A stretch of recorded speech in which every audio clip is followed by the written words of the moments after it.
Bismillahirrahmanirrahim. Assalamualaikum warahmatullahi wabarakatuh.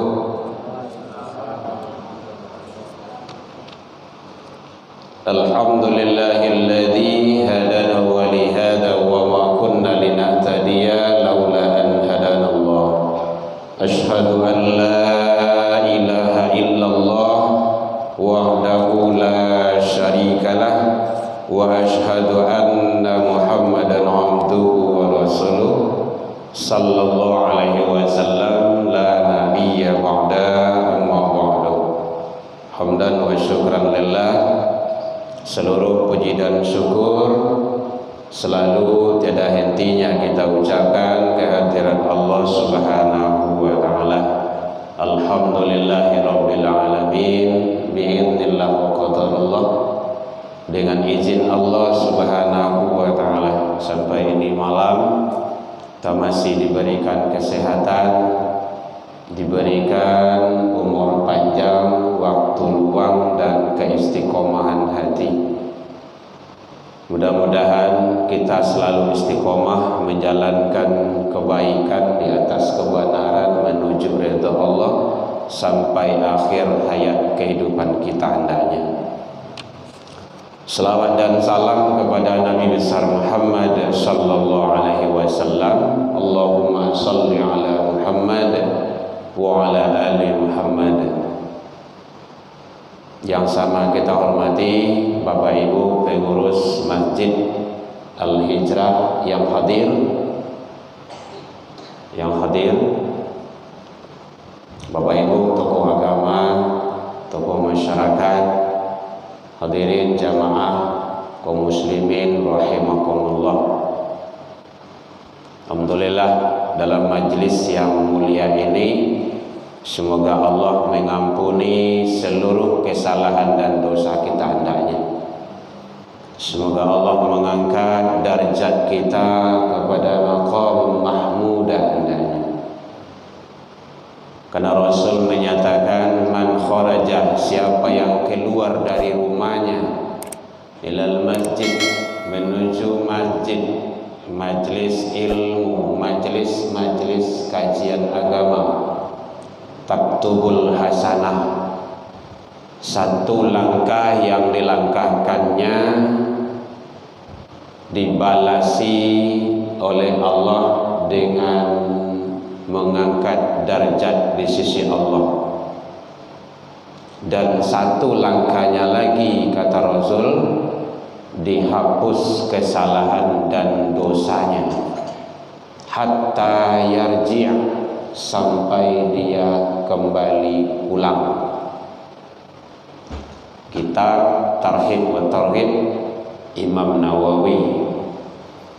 Bapak Ibu hadirin jamaah kaum muslimin, hadis yang kedua kata Rasul, siapa yang berjalan menuju majlis ilmu, man salaka tariqan yaltamisu fihi ilman, maka balasan bagi Allah adalah Allah bentangkan jalan menuju surga. Sahalallahu lahu tariqan ilal jannah.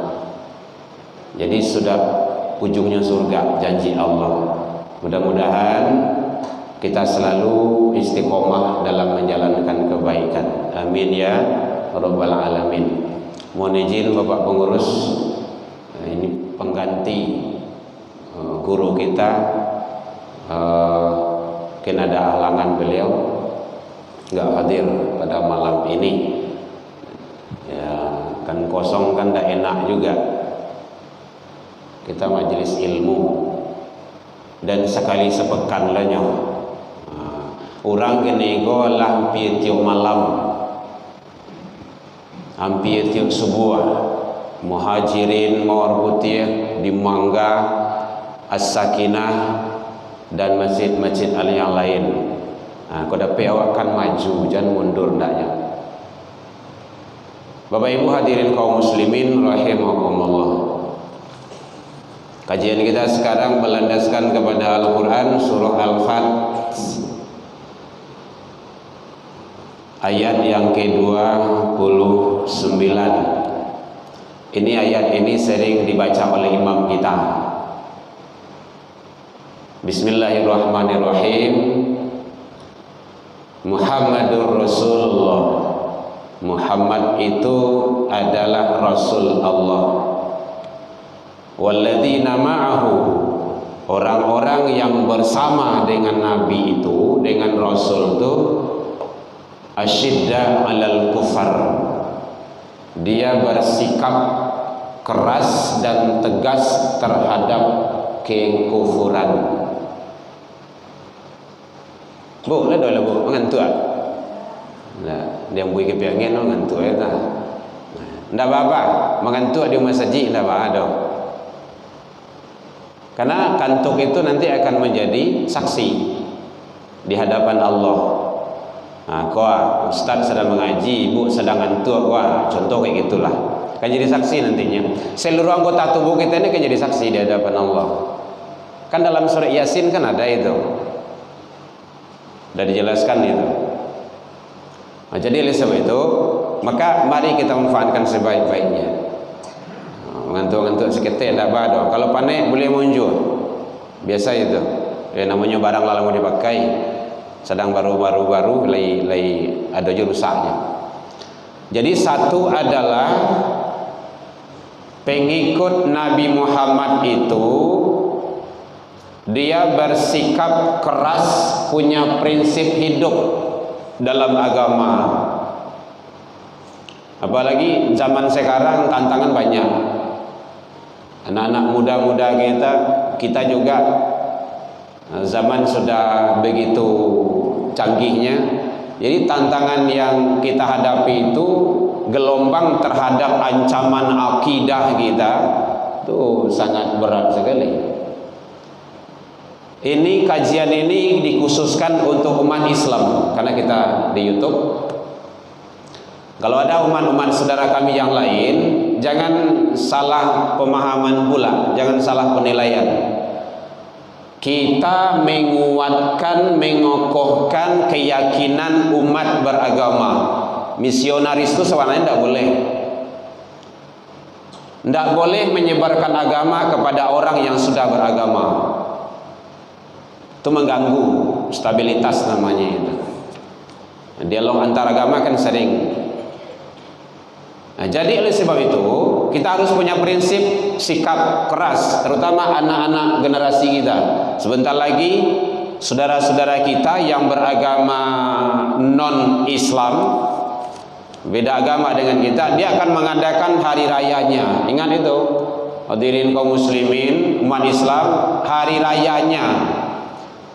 Pak, itu kan toleransi. Nah, hati-hati itu. Jangan berdalih dan berdalil di balik toleransi. Toleransi itu dalam kamus kalau kita lihat itu udah benar, itu membiarkan, tidak mengganggu.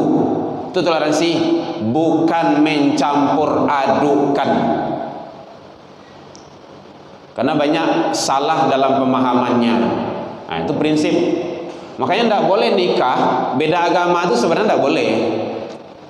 Allah telah melarang, wala tunkihul musyrikati hatta yu'min. Lam di sana larangan. Tuh Buya kita ada ahli bahasa Arab itu. Kaidah lam itu ada lam nahiyah, ada lam nafiyah. Ada melarang, ada meniadakan. La ilaha illallah, meniadakan tidak ada Tuhan kecuali Allah. Nah, kalau di sana dilarang, dan janganlah, kan jelas itu. Jadi harus punya prinsip kita di dalam beragama. Tidak boleh mencampur adukan. Nah, kalau ada azan di gereja, selawatan di tempat agama yang lain, itu sudah salah itu, mencampur adukan. Dalam Al-Quran Allah telah menjelaskan, wala talbisul haqqa bil batil. Ya Buya, Buya sering baca ayat itu tuh. Lam di sana larangan, dan janganlah mencampur adukan antara yang hak, dinul Islam, agama yang benar, dengan yang batil. Jelas bahasanya. Nah, kalau kita mungkin tak ragulah bapak-bapak, ibu-ibu awak yang lagak bau muo. Nyonan cami awak naragu awak anak mudo-mudo awak nyu samu sawah jo matang denyo. Apalagi kalau nyoba kawan-kawan. Sering itu terjadi. Pak, awak kan sekadar mengucapkannya saja mah. Kan dakwah doh. Kan kata-kata cuman hati-hati itu. Kata-kata itu jangan dipermainkan. Kita ini gara kata-kata diakui sebagai orang Islam. Kita haram tidur bergaul dengan istri kita itu gara kata-kata itu. Dalam fikih kan dijelaskan itu. Dek sayang awak ka bini kok ka istri. Dia punggung adik samu bana je punggung mama. Haram tidur dengan dia itu. Tidur dengan ibu kan tak boleh. Bergaul dengan ibu kan tak boleh. Itu dengan kata-kata. Ma yalfadhu min qaulin illa ladaihi raqibun atid. Jadi saja yang keluar dari ucapan kita itu, saja yang awak ucapkan itu masuk rekaman langsung semuanya. Illa ladaihi raqibun atid. Di samping kiri kanan kita ada dua malaikat Allah. Ini tidak bisa kita. Makanya ucapan kita jaga, omongan kita jaga, hati kita pun kita jaga. Makanya Allah begitu sayangnya kepada kita, dikasih kita lampu merah. Inna sam'a, sesungguhnya pendengaranmu, wal basar, penglihatanmu, wal fuad, hatimu. Di sana bahasanya hati, fuad, dan nanti qulub. Kullu, ada kullu, kulli, tiap-tiap itu kesemuanya karena anhu mas'ula. Soal akan disual, akan ditanya. Jadi lain saja ni awak ke orang tu hati kita sudah bermasalah itu. Nah, itu kajian tauhid, kajian tasawuf. Hadirin kaum muslimin, oleh sebab itu umat Islam itu punya prinsip bersikap keras dan tegas. Kalau memang itu jelas kufur, tidak benar, bertentangan dengan aturan Allah, tidak boleh dipakai. Bahkan itu haram hukumnya.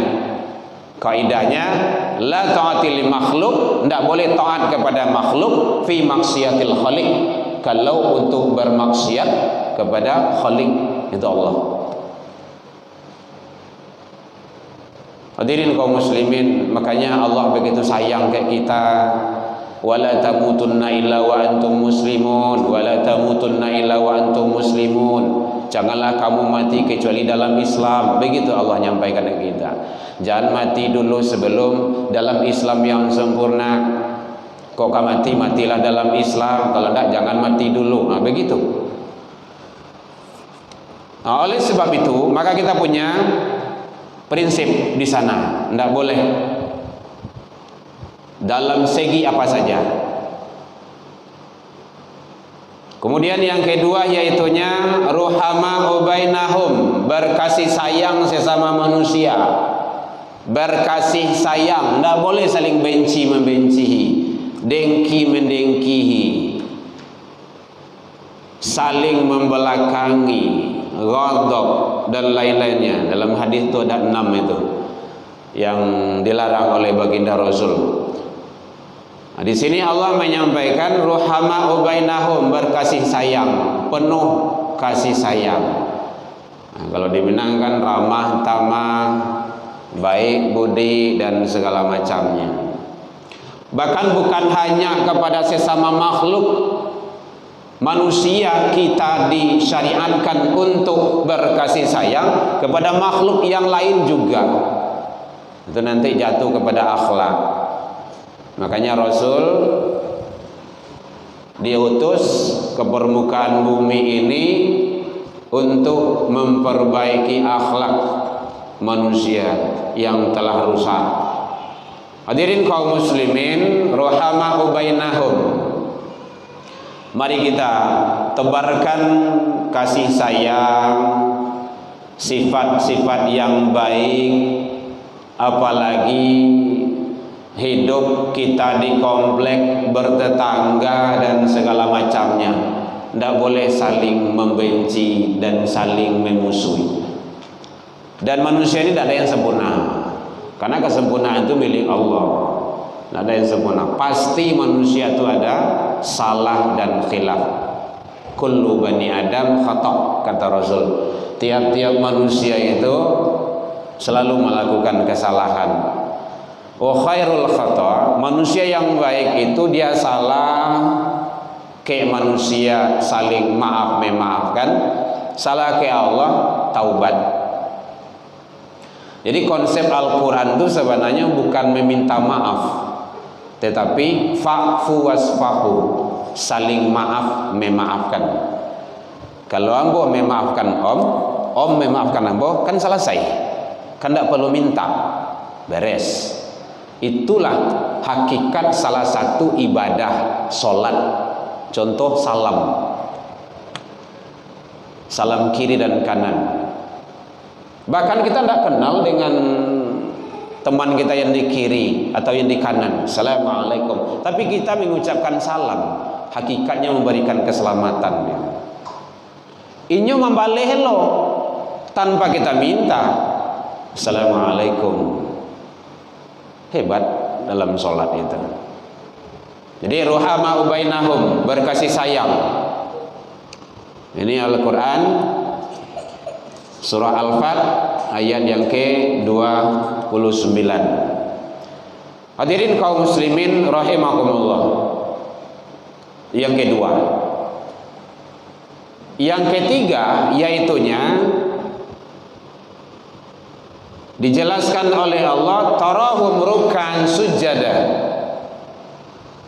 Kalau benar pengikut Nabi Muhammad, umat Nabi Muhammad itu, tarahum ruk'an sujada, kamu lihat mereka itu ruku dan sujud. Hadirin kaum muslimin, orientasi ruku dan sujud ini menurut ulama tafsir, para mufassirin, itu adalah sholat, melaksanakan sholat. Nah, tapi kalau dalam kajian ilmu tauhid bukan hanya sekadar melaksanakan sholat, tapi mendirikan sholat. Bahasanya di sana aqimus sholat, dirikan sholat. Qamah, iqamat itu kan lah tegak, lah berdiri itu. Jadi aqimis sholat, dirikan sholat, bukan i'malis sholat, laksanakan sholat, enggak, tapi dirikan. Mendirikan sholat itu mukasi'e, dia sholat berpengaruh dalam hidup dan kehidupan sehari-hari, bermanfaat dalam kehidupan sehari-hari. Nah, inilah yang disampaikan Allah. Kalau dia betul-betul mendirikan sholat, inna sholata tanha anil fahsya wal munkar. Nah, itu ke situ Pak itu. Makanya salah besar kalau ada orang berpendapat sholat seorang salah, ndak ada hubungan sikodoh. Gitu. Itu ndak benar itu. Ada pengaruh sosialnya, ada sholat itu. Ada. Kalau ndak, kenapa Allah menyatakan seperti itu? Nah, itu dalam rangka kita mendalami, memahami dan mentadaburi firman Allah. Jadi ternyata sholat adalah sangat menentukan. Mungkin bapak-bapak, ibu dosen, bapak ibu guru, coba lihat di sekolah, di kampus anak-anak yang rajin sholat. Nggak payah ngobrolnya dong, parangainya nggak banyak dong. Tengok tuh, dia betul-betul menjaga sholat, nggak susah. Ataupun di rumah bana, saya lihatlah anak-anak awak yang rajin ibadah, nggak terlalu berat kita memperbaikinya. Makanya sangat penting sekali ibadah itu. Makanya Rasul menyampaikan dari kecil anak itu memang dididik. Muru auladakum bisolah, kata Rasul. Suruh, perintahkan anak-anakmu mendirikan sholat. Jadi kalau ada anak awak yang tidak sholat, marah kita. berang awak. Karena dia masih dalam pendidikan. Ada anak kadang-kadang kau kan butuh pengawasan dan pengawalan sampainya mandiri. Kalau mandiri nanti kan aman, tidak ada masalah lah dah. Tapi kalau dibiarkan, dia tidak sholat. Makanya mohon maaf Bapak Ibu, ambo sering mari-ari anak-anak di situ. Nah, gitu. Kalau ada anak cucu Bapak Ibu yang tarik dembo gitu kan, yang tak asuh tak suruh apa kan, nya duduk-duduk di kadai itu. Orang lah kamai di situ tu. Tunggu sosial ditunggu. Mohon maaf Bapak Ibu, dalam kajian ilmu tauhid, dalam perjalanan kita itu kan menjadi saksi nanti di hadapan Allah. Saja yang awak lakukan kan jadi saksi nanti. Kamu pergi sholat, anak-anak bermain di luar pada dia saya. Kita akan bermasalah nanti di hadapan Allah, di hadapan malaikat. Karena bukan mementingkan diri sendiri. Kalau Rasul mementingkan diri sendiri, mementingkan hanya keluarga, beres, tidak akan sampai Islam ke sini. Tetapi tidak, umat yang dipikirkan tuh umat. Bahkan sampai ke akhirat pun umat yang dipikirkan. Awak kayak gitu jo, jangan memikirkan diri sendiri. Makanya Allah menyampaikan, ya ayyuhalladzina amanu, hai orang yang beriman, pelihara dirimu. Kalau Allah diri awak solat, jangan hanya berhenti situ. Wa ahlikum, keluargamu. Keluarga itu sia, yo anak, yo cucu, yo istri. Bapak Ibu hadirin, ada dosen ambo dulu nyeleneh dia cerita. Apa kata beliau? Ndak pakai mic terang Bu. Lai. Soro le karena. Apa kata beliau? Orang yang ndak sholat itu dia tidur sama dengan wawau. Jadi kalau ada suaminya yang ndak sholat atau istri yang ndak sholat, dia tidur dengan itu wawau. Kalau bahasa Minang kan kareh tuh. Bahasa Minang Pak? Itu kan nggak lain bunyi itu. Karena kita di YouTube kan ndak enak juga itu kan. Kenapa seperti itu, Bu ya? Ya karena pertama sekali ada riwayat menjelaskan seseorang itu sakit. Dia sakit, dia bernazar. Nazar itu kan wajib hukumnya. Lah kanin yang mencari ubek ndak sehat doh. Tahu-tahu bernazarnya, ya Allah, ambo kalau sehat ambo minum ayah kajamban anjiang. Wow, kan buruk benihnya itu. Tapi dia tetap rajin berubah, ditakdirkan Allah sembuh dia. Kan dilakukan nazar itu tuh ndak. Nazar itu kan wajib kok. Kalau ndak lakukan dosa kepada Allah. Akhirnya dibawalah kepada ulama, gimana Bu ya? Modaiku modal. Ndak usah. Antum cari saja apabila hari hujan, caliak dalam rumah itu ndak ada yang sholat seorang Allah saya do. Mulai dari anak ayah mandeh cucu saduallah tampuang ayah cucuran rumahnya tu atok tu. Minum tu. Itulah sama gitu tu. Akan wabayo tu. Tapi kalau dalam Al-Qur'an itu jelas bahasanya. Hadirin kaum muslimin, jadi ternyata sangat berat sekali, bahaya sekali kalau meninggalkan sholat itu. Makanya fadribu, kata Rasul seperti itu bahasanya. Boleh dipukul, boleh dilacui anak itu kalau dia tidak sholat juga, apabila dia telah balik dan berakal, sehat. Memang kini luntar Rasul ya Bapak Ibu. Kalau tidak hati-hati wajah anak zaman kini, Allah telah menyampaikan dalam Al-Quran, fakhalafa min ba'dihim khalfun adaa'us shalah.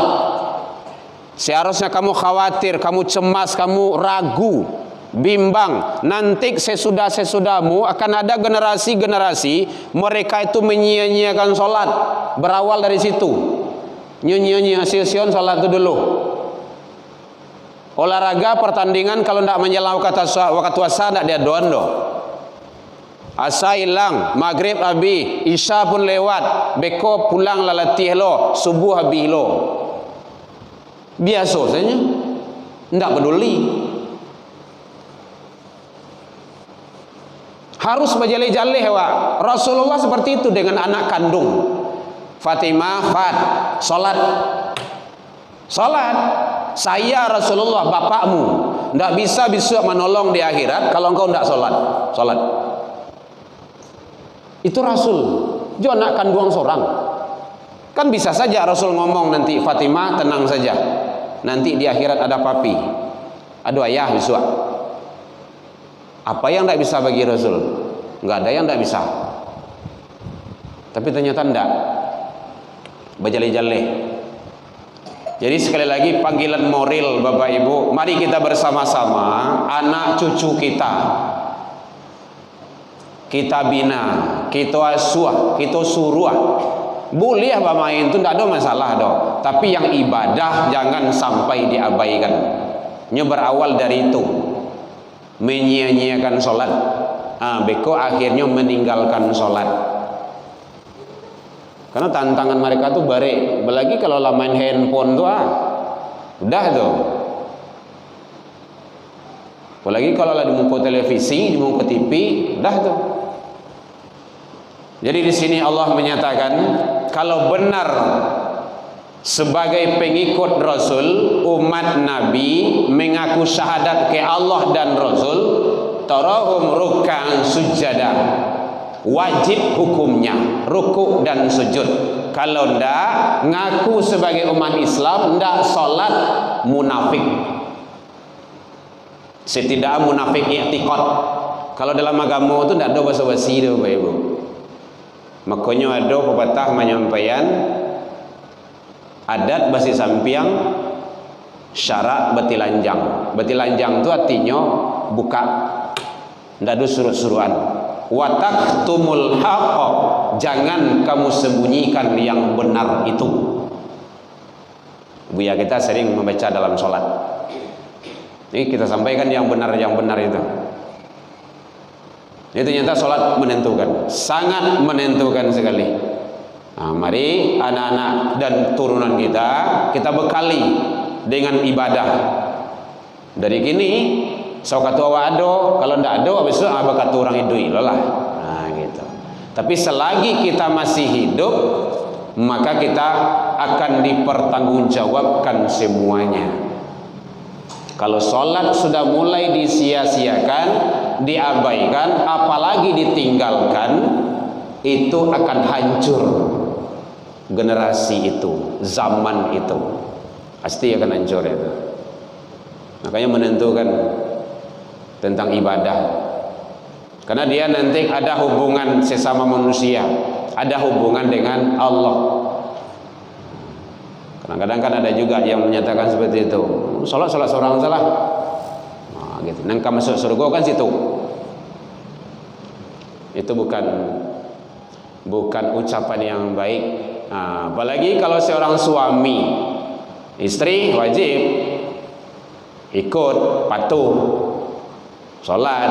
Malahan di dalam agama kalau sudah dinasihati lapis ranjang dan segala macamnya lah minta pihak ketiga ndak je sholatnya dah boleh diceraikan, tapi lalui proses dulu. Kenapa? Karena itu ndak benar lagi. Jangankan kita, Allah saja ditentangnya kan gitu. Tauhidnya seperti itu tuh. Hadirin kaum muslimin rahimakumullah. Jadi dengan ibadah tersebut, terutama adalah sholat, maka Allah akan memberikan yang terbaik. Tarahum ruk'an sujada. Kamu lihat mereka itu ruku dan sujud. Baik seluruh para nabi dan rasul, seluruh para khalifah, seluruh salafus soleh selalu taat kepada Allah dengan menjalankan ibadah dan perintah. Kalau dalam Al-Quran kan sudah dijelaskan, innal ladzina yastakbiru. Jadi orang manusia yang paling sombong adalah manusia yang sombong kepada Allah. Dia berat kepalanya untuk sujud, untuk ibadah itu sendiri. Tugas kita adalah menyampaikan. Guru agama di sekolah, di kampus, ustaz, ustazah, buya, kiai, ulama mengajak, menyeru. Tugas awak mengajak Bapak Ibu, anak-anak awak ajak. Namuah ndak namuah, kalau anak-anak tu masih bisa tu. Tapi kalau masalah nanti berkaitan dengan yang lain, ya anak Nabi saja kalau yang belum dapat hidayah kan ndak juga, gitu kan. Tapi beliau sudah berusaha. Nah, tengok Nabi Nuh. Nabi Nuh itu anaknya kan dalam kekafiran matinya, karena dia ndak mau ikut ayahnya. Tapi beliau sudah berusaha. Allah meninggal anak dalam kekufuran, dalam kekafiran, didoakan juga. Tegur deh Allah, itu bukan anakmu. Nah, ini bilik ketik tu, bilik kadang. Hadirin kaum muslimin rahimakumullah. Jadi mari kita jaga diri kita, keluarga kita, dan turunan kita, anak-anak didik kita. Bapak Ibu memahami waladun solihun yad'ullah itu ada beberapa versi ulama. Satu, anak kandung. Yang kedua bisa anak didik. Anak kandung berarti anak dari keturunan kita. Anak didik itu ya yang kita bina, siswa kita atau di kampus mahasiswa kita. Itu bahagian dari waladun solihun yad'ullah. Makanya bapak-bapak, ibu-ibu, kita mengajarkan ilmu kepada anak itu ngalir nanti kebaikannya kepada kita. Ilmu yang tafa'unyi mengalir, kemudian waladun solihunnya pun mendapat di sana. Salat. Ada yang bertanya, Bapak Ibu? Boleh. Kalau kita biasa wirid di tempat lain, buka tanya jawab. Di sini kalau ada yang akan ditanyakan boleh. Kalau tidak dapat kok buyawak kan ada dah. Bapak Ibu hadirin kaum muslimin rahimakumullah. Jadi satu tadi asyidda alal kufar, bersikap tegas dan keras terhadap kekufuran. Yang kedua ruhama bainahum, berkasih sayang sesama manusia. Yang ketiga tarahum ruk'an sujada, pengikut Nabi Muhammad itu adalah rukuk dan sujud. Nah, ini tantangannya sangat berat sekali. Rukuk dan sujud solat. Solat yang afdol berjamaah. Solat yang terbaik itu berjamaah. Makanya hadis kata Rasul, salatul jamaah afdol. Jadi solat berjamaah itu lebih utama, lebih afdol. Kalau tidak rencana Nabi mengecewakan solat seorang-seorang saya di rumah. Tapi tidak, afdol min solatil fadhi, dari solat sendirian. Nah, maka kalau ingin mendapat pahala yang lebih afdol, datang ke masjid berjamaah. Tinggal temu barasia salahnya. Imam kita sudah ada, kan temu barasia saja tu. Segan pula. Kan rugi kita. Siapa yang rugi itu dia umurnya panjang tapi amalnya tak ada, kebaikannya tak ada, sia-sia. Termasuk yang merugi itu dia dekat dari masjid tetapi tidak datang ke masjid melaksanakan dan menjalankan perintah Allah. Sebenarnya masjid itu panggilan iman. Kalau iman dia dakik di rumah saji, di masa saja rumahnya, dalam perjalanan sekalipun, kalau tak dengar suara panggilan-panggilan Allah, dia akan mengejar itu. Tapi kalau iman dia jauh aja rumah saji, lewat lanci-lancian rumahnya masaji, nengka indah-indah juga. Karena iman tadi. Karena iman itu yazid wa yanqus, turun naik. Bapak Ibu hadirin kaum muslimin, mari kita pelihara ibadah kita. Mudah-mudahan Allah memberikan yang terbaik kepada kita selagi kita dalam menjalankan ketaatan. Waktu kita Om. Jadi sholat jangan diabaikan. Nah, kalau bapak ibu kita tidak heran lagi, kita udah biasa. Nanawak camehan anak-anak generasi awak. Nah, kau nawak camehan kau. Jadi berperanlah kita masing-masing. Ya orang tua berperan sebagai orang tua. Ya nini mama berperanlah, dia suruhlah anak kemanakan awak tu. Kalau guru-guru awak disuruh anak-anak awak tu. Anak-anak tu boleh dikasih hukuman kalau dia tidak melaksanakan ibadah. Ketimbang daripada hukuman di akhirat, tidak ada yang menolong loh. Di lampang besok di akhirat siapa yang menolong? Tidak ada. Kalau di dunia ini masih ada. Berang ayahnya mandi masih ada aja. Nah gitu. Berang abangnya masih ada kakaknya. Tapi kalau di akhirat besok tidak bisa. Tidak ada yang akan menolong kita. Tidak ada. Nah itulah amal ibadah. Mudah-mudahan amal ibadah yang kita lakukan semasa hidup di dunia ini, Allah memberikan yang terbaik kepada kita. Bapak ibu hadirin kaum muslimin rahimakumullah. Kemudian termasuk ibadah sholat ini adalah ibadah yang menentukan status manusia nanti di akhirat. Awwalu ma yuhasabu bi'abdihi yaumal qiyamah as-shalah. Hadis diriwayatkan oleh Imam Muslim.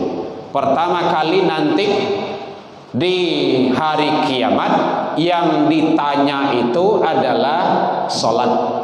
Fa in saluhat saluha sairu amalihi, kalau rancak bagus amalan salatnya akan terbawa baik amalan-amalan yang di belakangnya. Kalau rusak, cacat ataupun tidak sama sekali, maka akan terbawa rusak pula amalan-amalan yang lainnya. Nah, makanya tidak benar unyuilo panyantun, panyayang, ramah masyarakat, oh bagus salat enggak, itu ada yang salah, itu ada yang tidak benarnya. Dia ada dua hubungan vertikal dan horizontal, tidak boleh lepas. Hubungan sesama manusia, hubungan dengan Allah. Rajin bana solat, ndak ada peo putih apa katu tiba di masjid. Jadi tetangga ada elok, ndak benar juga. Ini kedua-duanya ada garis lurusnya. Kedua-duanya berpengaruh. Makanya sangat penting sekali bagaimana kita selalu berada di atas ketaatan kepada Allah Subhanahu wa taala. Jadi termasuk amalan salat, amalan yang pertama kali diperiksa oleh Allah dalam pandangan Rasul, disampaikan dalam kitab Sahih Imam Muslim dan Sahih Bukhari juga dijelaskan di sana. Hadirin kaum muslimin rahimakumullah. Makanya ibadah tersebut sangat menentukan manusia itu, apalagi ibadah-ibadah. Kalau awak nan bomo Bapak Ibu salat sunnah jangan sampai ditinggal. Kalau konsep ilmu tauhid, laksanakan yang wajib, perbanyak yang sunnah. Nah, itu teorinya itu. Laksanakan yang wajib, perbanyak yang sunnah. Ini kadang-kadang yang sunnah kan cayah aja begini. Ya kan sunnah itu mah, tidak ada. Kan tidak ada dosa gaya dah. Pengertian sunnah apa? Sunnah. Kalau di karajuan, bapak lo ditinggal, tidak bah, rugi. Itu yang benarnya. Ditinggal mah rugi. Contohnya kata Rasul, siapa yang menjaga man sabara ala sintain raka'atan min sunnati, 2 balik rakaat sehari semalam, banallahu lahu baitan fil jannah, Allah bangunkan istana di surga untuknya. Itu sunnah tuh. 2 balik rakaat sehari semalam sunnah, balasannya surga, istana di surga. Kan hebat. Mayan 2 balik itu. Ampe sebelum zuhur 2 rakaat. 2 salam. 2 sesudah zuhur. Berapa? 2 sesudah maghrib. 2 sesudah isya. 2 sebelum subuh. 2 balas Amin. 2 balas itu. Man sabara ala tintain raka'atan min sunnati. Siana menjaguh 2 balik rakaat sehari semalam, kata Rasul, banallahu lahu baitan fil jannah. Itu sunnah tu. Ada yang wajib sunnah tu. Makan hebat tu. Rugi. Jadi makanya perbanyak yang sunnah. Yang 2 balik, yang 2 tadi, yang 4 tadi itu 2 salam. Namanya salat sunnah rawatib muakkad 2, salat sunnah rawatib ghairu muakkad 2. Gitu. Dalam ilmu fikih. Contoh yang lain, alaika bi kasrati sujud, kata Rasul, hendaklah engkau banyak sujud ke Allah, fa innaka la tasjud lillah, 1 kali sujud saja engkau ke Allah, illa raqafallahu biha darajah, kecuali Allah angkat derajatmu 1 kali. Banyak sujud itu maksudnya banyak salat sunnah. Kan hebat itu. Nah, itu banyak kaifiat dan fadilah salat sunnah lainnya. Maka rugi sangat awak kalau salat sunnah kita abaikan. Makanya betul tadi definisi Umi tadi itu, di karajuan Pahalu ditinggal marugi. Jangan apa-apa. Enggak ada kan sunnah Mas. Gitu. Rugi kita. Contoh yang lain. Nanti di akhirat Allah nyampaikan ke malaikat, ya malaikat,